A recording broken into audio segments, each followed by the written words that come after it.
those years, a lot has changed in Dallas since 1989. The world has changed tremendously, the art scene has changed, and city government has changed tremendously. The First Amendment changed the funding model by eliminating the Symphony Association's rental fee for use of the Meyerson, and it ended their major cultural support funding, which we refer to as COP. In the past, and up till that point, we were giving them money, then they were turning around and giving it to us in the form of rent. And at the time, when I went back and read a bunch of documents, it looked like they kind of said, gosh, we will waive the rent and take you out of our major funding program, but work under this new agreement. The Second Amendment, the DSA came to the city and they made substantial improvements in the building. In fact, you were in one of them.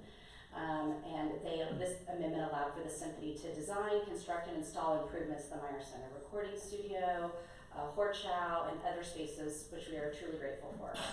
The Third Amendment clarified utility payments. You notice in 2004, they came and it clarified utility payments for the building, which is a huge line item in running a facility like this, and coincidentally had extended the agreement until August of this year. So we knew 2019 was going to be an important year even then. And the Fourth Amendment coincided with the construction of the AT&T Performing Arts Hall, and is a use agreement for scheduling between the Meyerson and its adjoining neighbor, Annette Strauss Artist Square. It also, very importantly, extended this agreement until 2049. So the building is coming up on its 30th anniversary, and this agreement that we're currently under extends for another 30 years. What are some key provisions? The use agreement sets these out, who does what, right? The symphony and the city provides the staffing, maintenance, security, and utilities for this building. The DSA reimburses a portion of utilities based on the number of days they use, not the number of days they hold. The DSA provides a year-round season of classical music concerts, outreach, and school programs, and other special concerts at the Meyerson. Many of you know and love these programs, and those artistic services in any other cultural contract would be what the city is paying for. So I don't want to discount when we support any of the arts groups, both in the arts district or any of the arts groups doing critical work in the communities, we are supporting those cultural services as well. And it's cash payment rather than a rent waiver.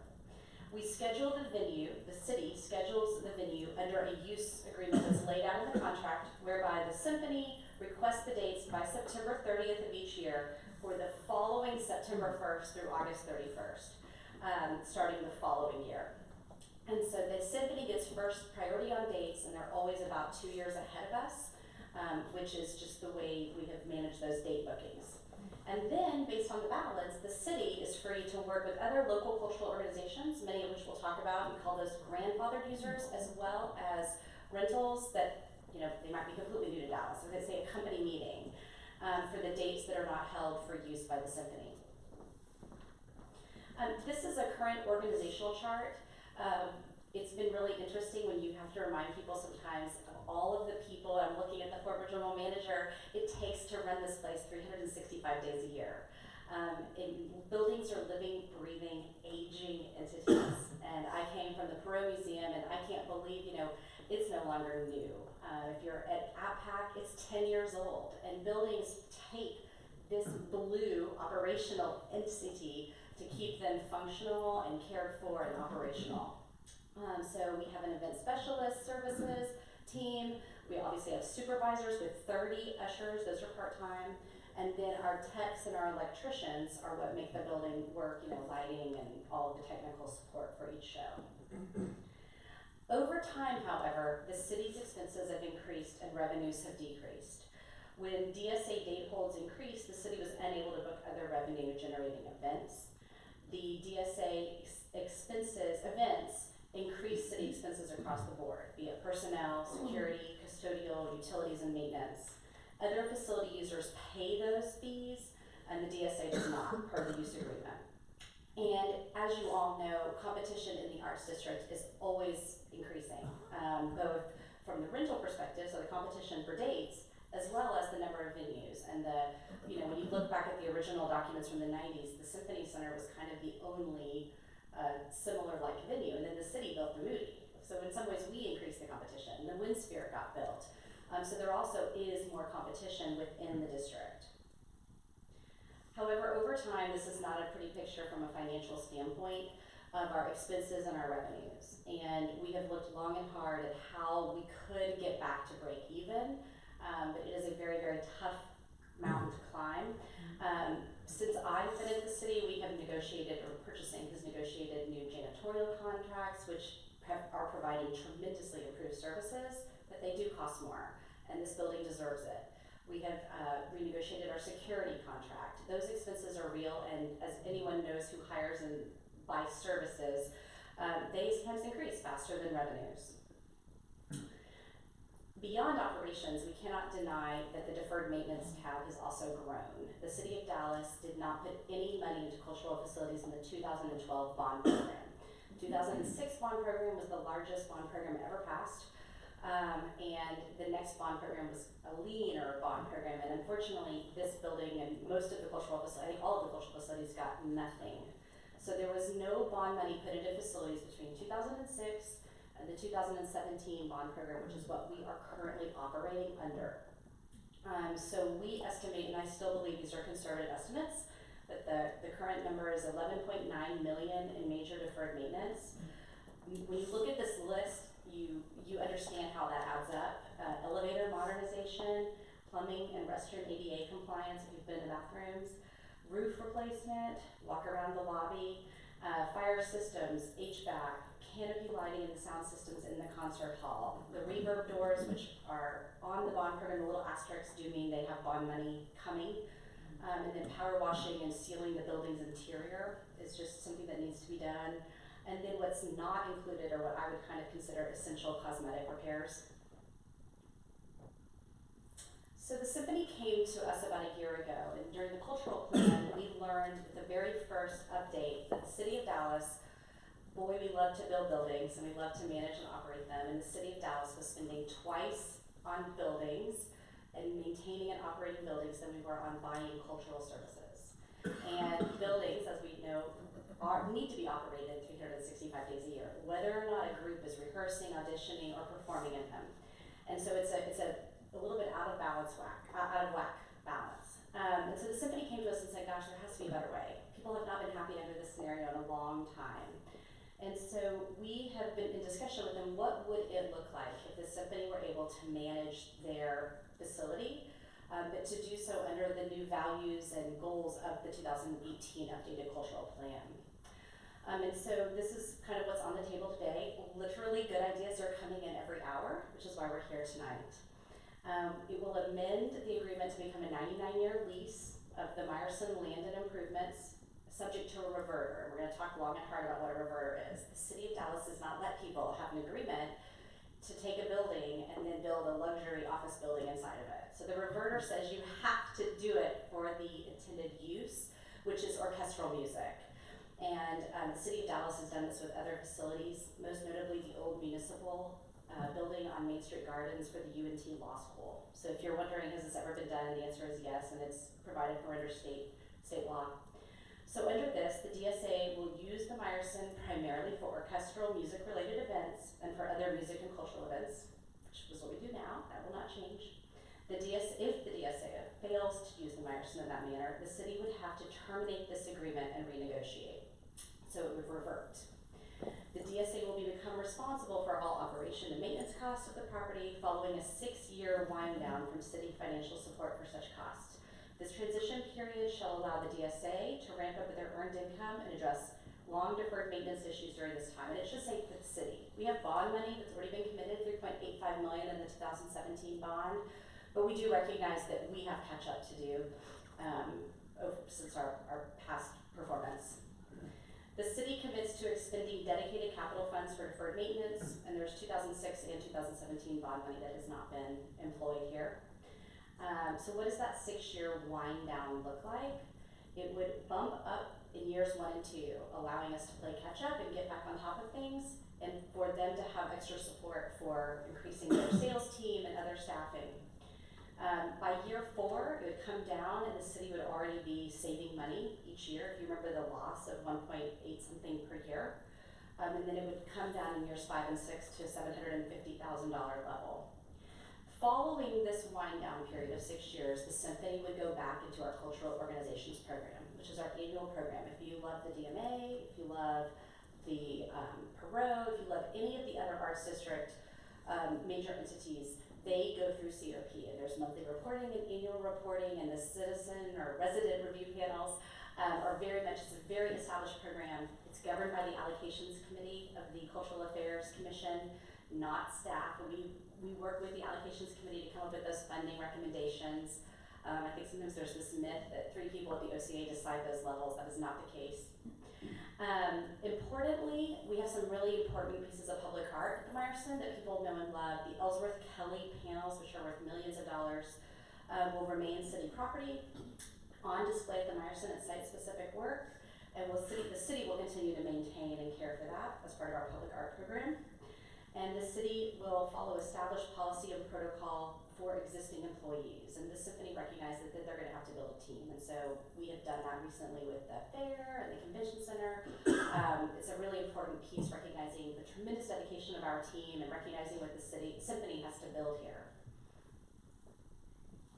In exchange, and this is huge, the symphony is committing to raise $5 million privately over the next 5 years, and to completing at least $5 million of capital improvements by 2029. So it gives them 5 years to raise the money and then time to actually get the work done and get those pledges in. If you think about that, that is more private raised money than what we were able to put into the building in the last bond campaign, which was 3.8 million. The DSA will perform 150 concerts per year. That's basically what they've been doing now. The DSA may fill the other dates with their own bookings, be it community-oriented or commercial music events. Obviously, anything that's already been sold and on the books, the symphony is going to honor, which would only be good business. And then really importantly, and this was one of the very first things we talked about, and I see many of our friends in the grandfather groups here tonight, we want to recognize that while the symphony helped build this building and is clearly the primary tenant, we have a lot of other groups that have built their audiences and built their stellar artistic reputations and serve children and serve unique user groups here at the Meyerson. And the OCA wants to honor your commitment to the Dallas cultural system, wants to honor all of our shared benefit here, that your dates and your stellar experience is also part of this. And so we started looking at the grandfathered list of nonprofit users, and it's long, but I do want to name them each by name because sometimes we maybe forgot somebody. The Greater Dallas Youth Orchestra, the Dallas Children's Chorus, the Dallas Winds, the Dallas Bach Society, the Fine Arts Chamber Players, the Black Academy of Arts and Letters, specifically their MLK Day celebration, which all of you should attend on the Sunday night of MLK weekend, select Dallas-based public high school graduations, and the Turtle Creek Chorale. Not only are we going to honor the rent and hold it in, but we will continue to work with those groups. The symphony will comply, obviously, with the monthly and annual reporting in line with COP. There will be up to 6 free rent for city event dates, and when we met with the staff, they were like, the City Hall inauguration is coming June 17th. So the mayor, this is still the formal living room for the city of Dallas. I don't see that changing. And then last but certainly not least, the free tickets for Dallas public school students and the Parks concerts, which are beloved all over the city, that the symphony goes out of the walls into neighborhood parks. So if this is the courtroom, this is the final closing statement, the case statement, and you all are the jury. Following a year-long community input for the Dallas Cultural Plan, who here participated in the cultural plan? Okay, so when people ask what happened, this is a direct outgrowth of that. It is apparent that the current use of this agreement is no longer fits with the mission, values, and strategic direction of the Office of Cultural Affairs. One of the early phase 1 findings was that OCA spends almost twice as much on facilities as on cultural contracts for arts production and management. The DSA shares our values of equity, diversity, space, and a sustainable arts ecosystem, and can manage the building to better serve the community, both in the Meyerson and via outreach programs. This was probably not always true. When people ask me, how did the city get into this deal? I wasn't here 30 years ago, but I don't believe 30 years ago arts organizations had some of the management acumen that you're seeing now. And I do think the recent addition of Kim Miltonby from the Boston Symphony is a marked difference in what bench strength the symphony always has had. And you know, it's hard to prove that or disprove that, but the fact that they were even willing to come and make this offer is a sea change in the way we've approached some of this, both on the city's part and I believe on the symphony's. The DSA is committed to raise private funds, to address current deferred maintenance, and to leverage the building for earned income and meaning public dollars can be reduced. That's the dollars and cents. The city is relieved of its increasing financial and maintenance obligations, which may save taxpayers up to $65 million over the life of the existing agreement. So we're in a deal that's not working, and if it was a 3 or 5 year deal, I think, oh, well, let's see what we can do. But it's a 30-year term remaining, so this is the cumulated benefit of that, with very modest expectations for increasing costs. And then last but not least, and this is back to the beginning of what the cultural plan was asking us to do, the estimated annual savings of up to $1.8 million not put into a physical building will support artists and cultural organizations citywide in fulfilling the goals of the Dallas Cultural Plan 2018. And I just kind of want to bring it back to, here we are today on March, 6th, 7th? And our cultural commission, our Arts and Culture Advisory Commission, meets again on March 21st. And so we met with them in February. There were questions. I can point to several things that have been added because of their input. But we are going back to them on March 21st. We're working with the attorneys. And so this is your input tonight. And obviously it doesn't have to end at any certain time. We can have subsequent conversations. But here's our overall schedule. We are on the council committee, which is the Quality of Life Arts and Culture Committee for March 25th as well. So I just wanted to put tonight in the context of our overall schedule. And then I wanted to invite Kim to come up to say a few words, and then we can open it up for your comments and your input.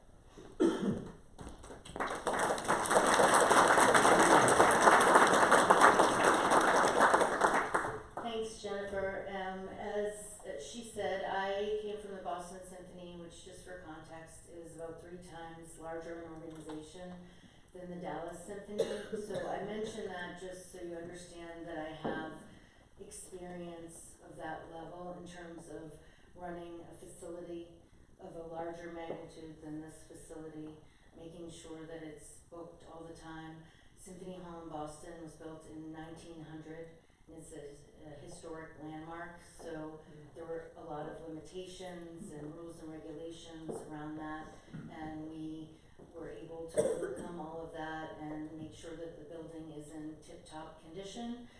In Boston, like here, this orchestra was the primary scheduler, but we had all different organizations involved. Handel and Haydn Society is one.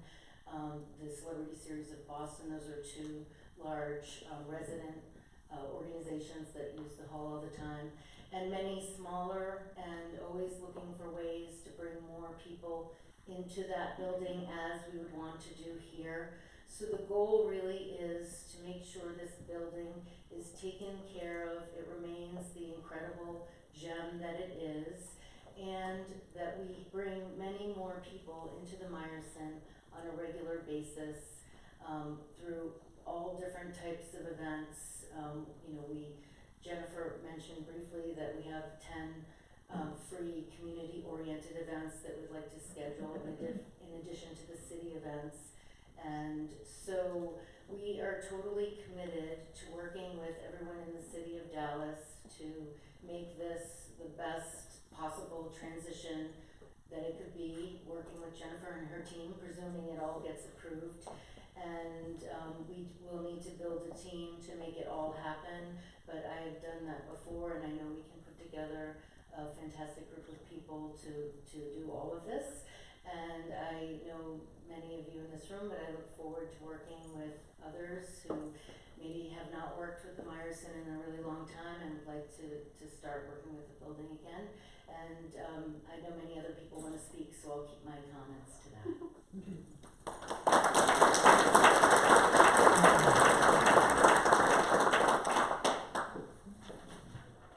There are 6 registered speakers. Just to get a sense of who all we may have, if you did not sign up to speak on our website, but would like to speak, would you raise your hand just so so that we can get an idea of how many additional speakers we may have. Okay, just one or two? Okay. So the order of the registered speakers will be Megan Aber, Les Studdard, Dawn Dasky. Sorry, I'm just butchering these. Marina Galt, Howard Viner, and Andrew Kochi. So you'll have 2 minutes to speak. I'm going to put a timer up on the screen. If you'll keep your comments as brief as possible, or within that 2 minutes, it'll help us stay on schedule. So if you'll just give me one moment. Is Megan here? Yep. And I'm sorry I mispronounced her. That's okay. It happens all the time.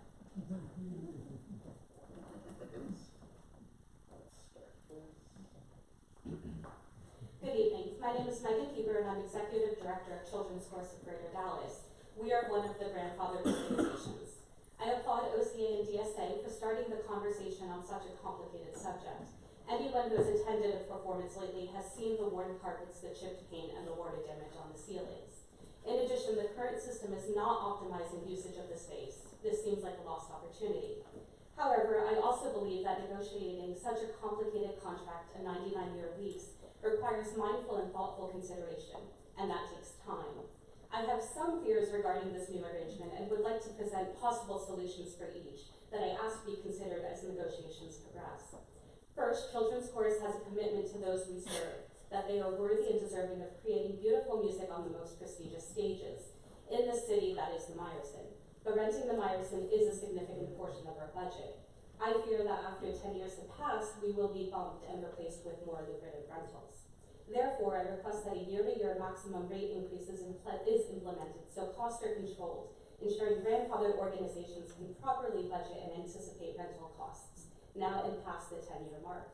Second, I request that formalized building stewardship audit is included in the agreement and results are reviewed on a yearly basis. Currently, OCA is the checks and balances to scheduling, and this would ensure that access and equity is being monitored. Kim has demonstrated to me that she values partnerships and collaborations with other nonprofits. She understands the importance of small and medium organizations to the arts ecosystem.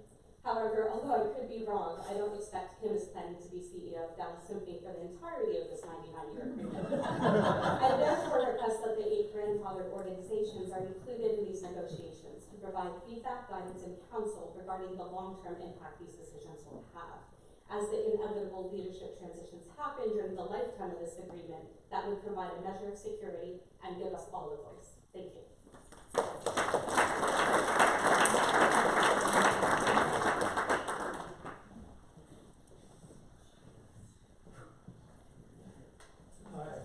I'm Les Studdard, formerly general manager of the Meyerson, and the longest tenured general manager at 13 years.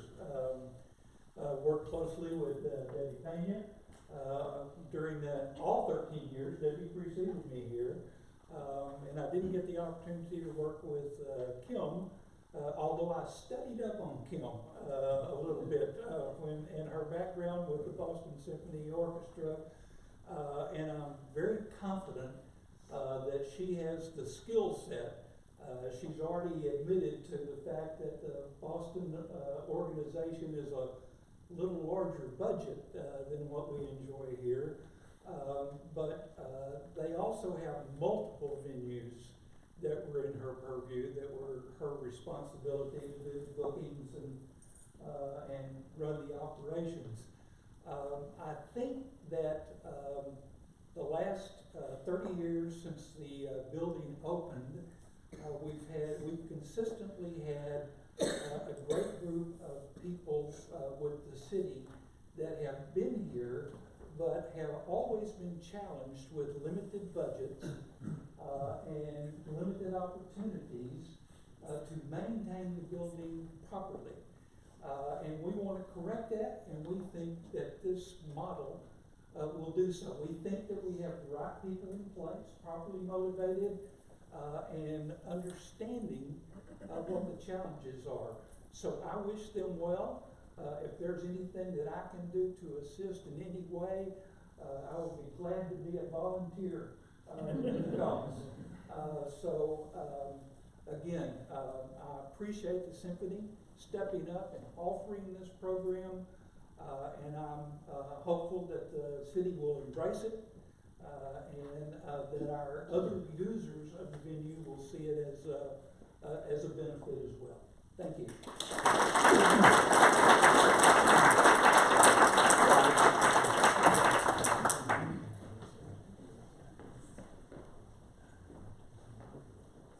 I'm Don Dasky, and I'm here with my wife Barbara.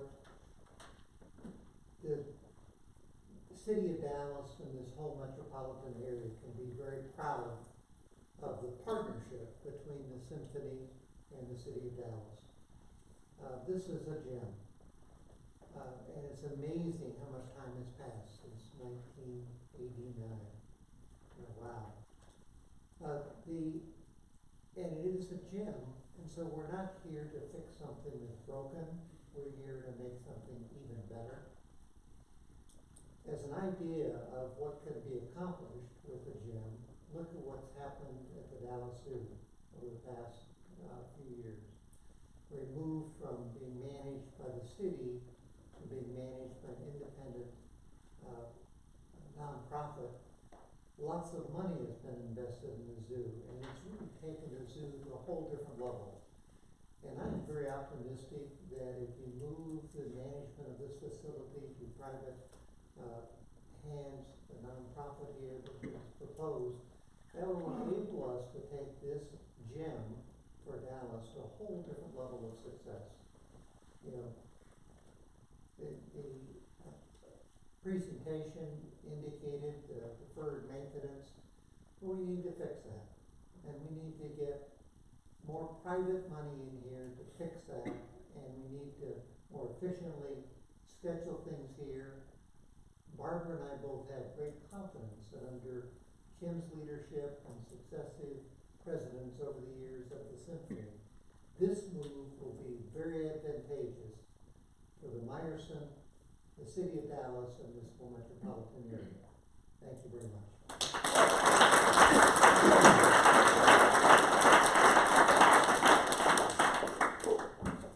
Hi, I'm Marina Galt. The Symphony's new strategic plan of collaborating with organizations all around Dallas is already underway, and the DSO is becoming an integral part of the community.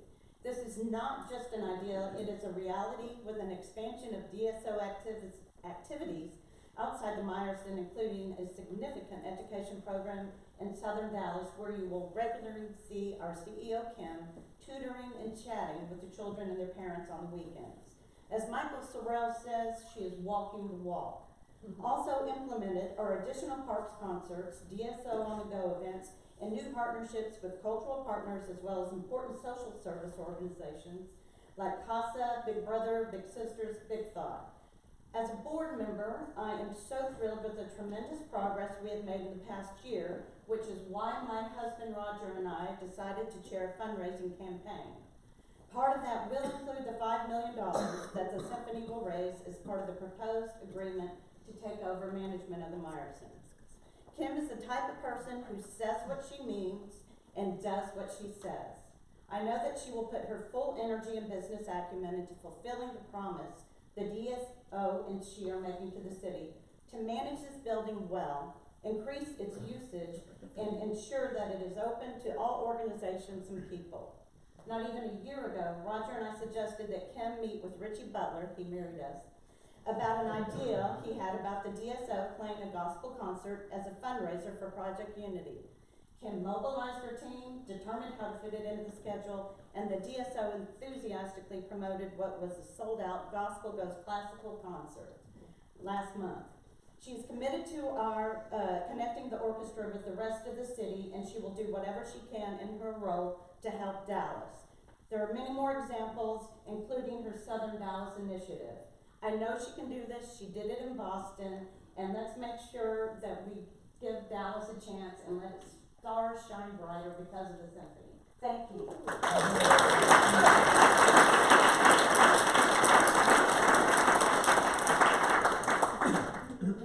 Howard Meyer. Howard.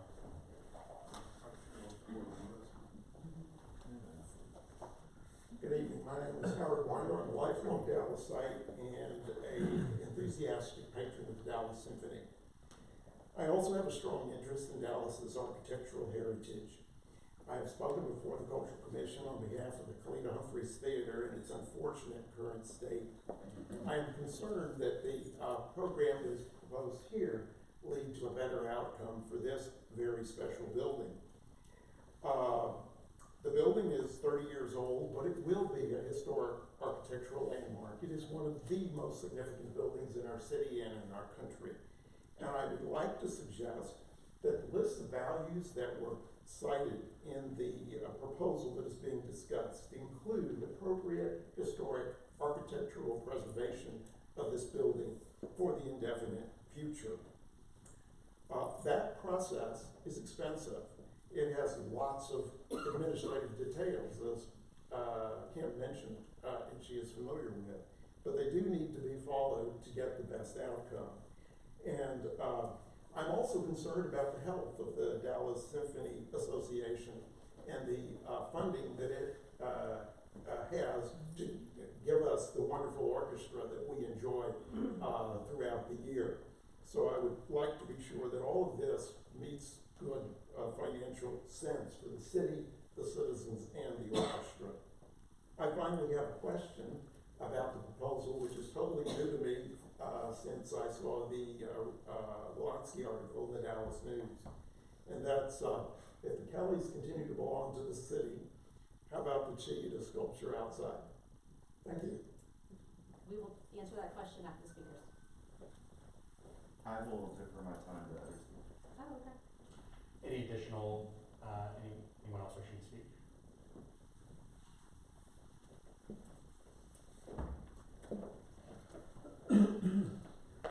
Hi, I'm Louis McMahon. I'm actually a longtime Dallasite, born here. My grandparents were born here, etc. So I'm viewing this from a Dallasite that loves this city and loves this building. And I got started on this journey.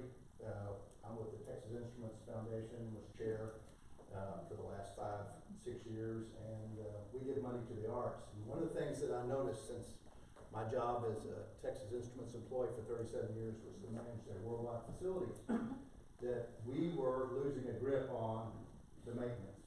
And you've heard it again and again, and I just applaud Kim and Jennifer for getting together and putting this together in a win-win affair. I can't say it any better than you did, Don. I think one of the views from an independent foundation is if you're going to keep the DSA and all the other groups working well, they need to have a great facility, and people will not invest in a facility that is not being properly maintained. You don't want to put $5 million in something that nothing's going to happen. And the track record, just not because Jennifer or the OCA doesn't do a great job, it's the city trying to raise funds, trying to get bonds passed, trying to deal with the 2008 downturn and no sales tax. That's just the realism. And when I think the philanthropic community sees that it's being managed and it's going well and they're getting investments in those things, that you'll see more and more money. So we hope so. Do fundraisers, that it will happen. So thank you. I think it's a great idea. Thank you.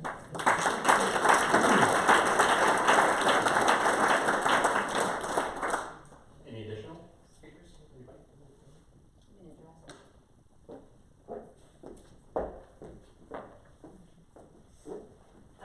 Thank you all, and I asked, a couple of you have written notes, if you want to either give them to us or for sure email them to us. Thank you. I think some of the audit provisions, I'm sure the city attorneys will make sure that they are in there, but we'll just want to make sure that we have all of those addressed. To your question about public art, the Betty B. Marcus Public Art will of course remain in the city's public art collection, both as maintained, but that's still parkland. That's actually not part of this use agreement. So that's why it's not specifically called out. We have had other issues with public art not being spelled out in the Arboretum and the zoo agreements. And if they're not spelled out, then that's why we're specifically spelling it out in protection of the Kelly. So does that answer your question? Yes, ma'am. Okay. Were there other questions that we heard That was very specific. I do want to address Andrew Kochi, who was on the steering committee for the cultural plan and actually has been helping us with some of the Kelly stuff recently, and our public art conservator is here. So thank you for your care and concern of that collection, because sometimes I think it gets overlooked. So thank you. Sir, any other final thoughts? Did any of the commissioners want to say anything? We can, yes, sir? You have the dates of May the 11th and 25th of March. When, if this goes forward, when would it come to a vote by the city council? That is a really great question. We will probably learn more on March 25th, and the city attorneys and the symphony attorneys are obviously, waiting for this meeting to occur and the next commission meeting. But we're looking at, there's 2 council meetings in May. And Clint, do you know those dates? But we're targeting May. And for several reasons, that lines up well with the symphony's fiscal year. It obviously is in line with OCA wanting to do this so that we get going on our goals for the cultural plan. So, we're all aiming for those dates. It's a great question though, and again, you never know until it happens. Just a minor quick question. So the Ellsworth Kelly panel, specifically the red panel that has at the top part has some issues with water damage. That has been looked into. There's a plan in place for that panel. Yes. Is Lynn here? Yes, Lynn, do you want to say a few words? Because it's actually been restored a couple of times, but we're looking into further remediation right now. I'm gonna try and, can you hear me Project. okay? So we had, both a team from our partner at the DMA, so their conservation team and their, painting conservator and small objects conservator went up, as well as a private, conservator that we use a lot. So we have, both those, oral reports about what's going on with that panel and what's happening. And we'll also have some things just to kind of look at the overall environment. So not just the art, but where it's living in the space. That report hasn't come out yet, but we were on it. So there was a And lift thank out you. there all week. And I want to give you all back your gift of time. If there's not any more questions or comments, that's all we have prepared from OCA. Thank you.